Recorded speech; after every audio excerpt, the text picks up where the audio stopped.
So, ito po ay magdamag po nakaparada po, ano. Lahat po ng langis po nasa oil pan.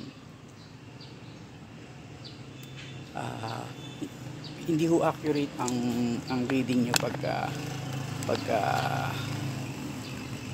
ho ang oil pan ho ay ang langis po ay nasa oil pan lahat, ano. Yung bawat katulad po niyan, ano.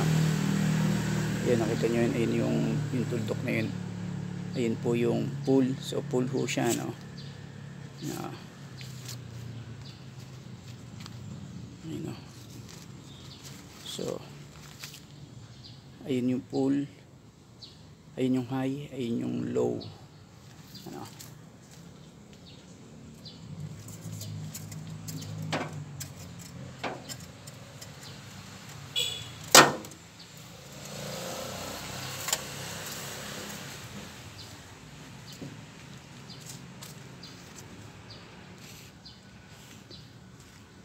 So ayun ho, ano.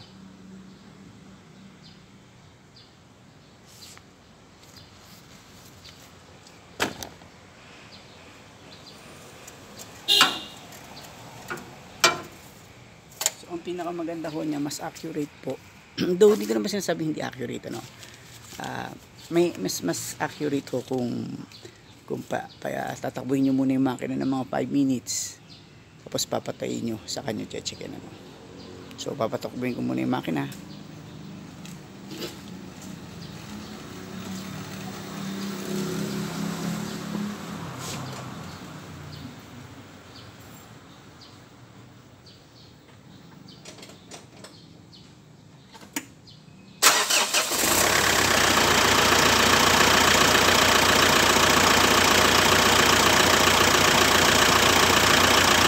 Yan, so after 5 minutes, so checkin ho natin.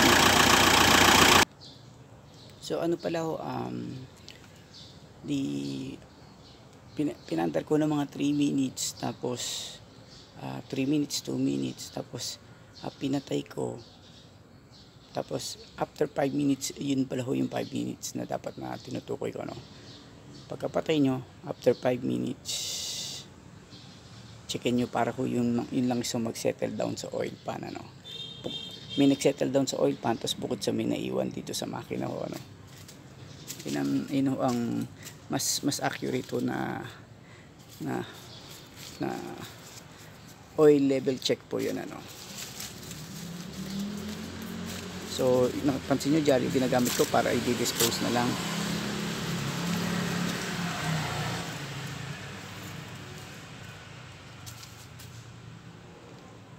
So yun ho.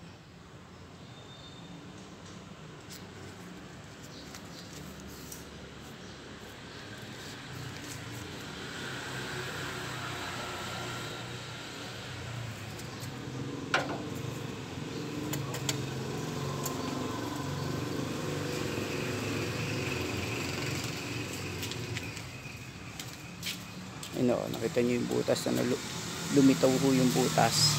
Kanina ho nung nag-check ho tayo kanina, hindi ulitaw yung butas, eh. Mas mababa siya sa butas ngayon, ano. So tama pa rin po, no. So kung halimbawa lang ho, pag magdamag ho nakaparada, ilampas ho kayo sa butas, tapos ho chinek nyo ho sa ganitong paraan, may eksakto sa butas, yun okay lang ho yung gano'n, ano. So gano'n lang ho pag-check ho ng oil level ho, ano.